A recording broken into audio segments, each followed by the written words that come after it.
Gaza पट्टी पर बेहिसाब बारूद की बारिश हो रही है। आसमान से रॉकेट की अग्नि वर्षा हो रही है।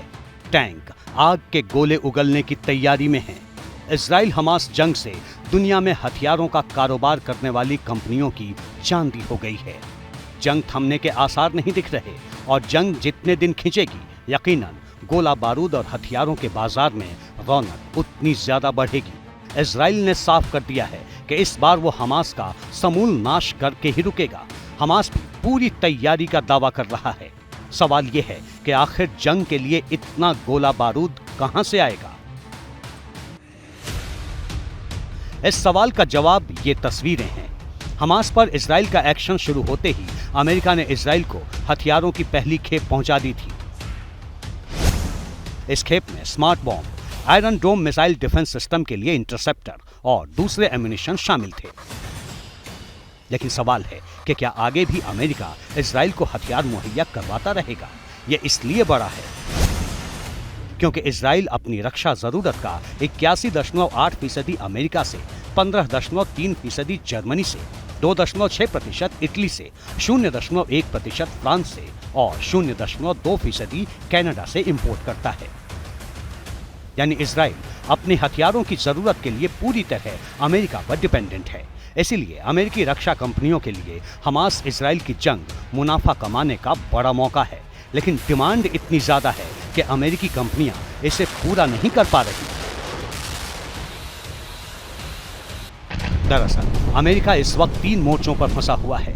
इजराइल हमास जंग, रूस यूक्रेन जंग, इसके साथ ही अमेरिका को चीन के बढ़ते अग्रेसन की भी चिंता है। ऐसे में अमेरिका की परेशानी ये है कि वो हथियारों की सप्लाई कैसे बढ़ाए। पिछले साल पूरी दुनिया में मिलिट्री का खर्च $2.2 ट्रिलियन रहा है, जबकि दुनिया के देशों को हथियारों के निर्यात में अमेरिका की हिस्सेदारी 45% के आसपास है। रूस यूक्रेन जंग शुरू होने के बाद अमेरिका लगातार यूक्रेन को हथियारों की सप्लाई कर रहा है। अमेरिका अब तक यूक्रेन को $44 अरब के हथियार दे चुका है। जनवरी 2023 में अमेरिका ने यूक्रेन को 155 mm के करीब 3 लाख तोप के गोले भेजे थे।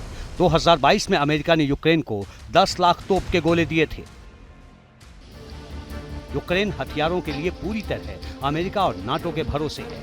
अमेरिका और नाटो के दूसरे देश यूक्रेन की जरूरत पूरी नहीं कर पा रहे। इसी बीच इजराइल का संकट सामने आ गया है। अमेरिका और इजराइल के बीच में 2016 में डिफेंस इक्विपमेंट खरीदने के लिए $38 बिलियन की डील हुई थी। दोनों देशों ने $5 बिलियन के डिफेंस मिसाइल सिस्टम के सौदे पर भी हस्ताक्षर किए थे। इस समझौते के तहत अमेरिका से इजराइल को हथियारों की सप्लाई होनी थी।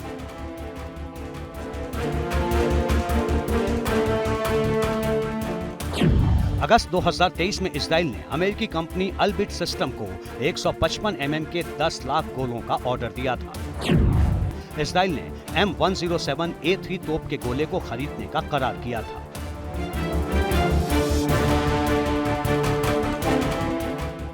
तब जंग के आसार नहीं थे, लेकिन अब जंग शुरू हो चुकी है। ऐसे में इजराइल को तत्काल हथियार चाहिए, लेकिन अमेरिकी कंपनियों की प्रोडक्शन कैपेसिटी इतनी नहीं कि वो तत्काल इजराइल को हथियारों की सप्लाई कर सके। ये संकट इसलिए भी बड़ा है क्योंकि 2014 में इजरायली सेना ने गाजा पर 32,000 से ज्यादा गोले दागे थे। इस बार हालात 2014 से ज्यादा खराब है। इजराइल ने फुल स्केल वॉर का ऐलान किया है। ऐसे में इजराइल को गोला बारूद की जरूरत पहले से कई गुना ज्यादा होगी। ये मौका अमेरिकी हथियार कंपनियों के लिए मुनाफा कमाने का है। लेकिन संकट ये है कि अमेरिका पहले ही यूक्रेन रूस फ्रंट पर फंसा हुआ है।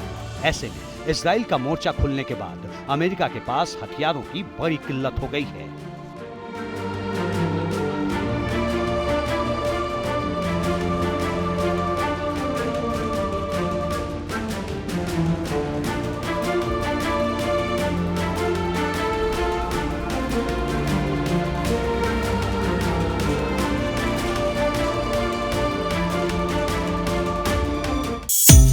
Thank you.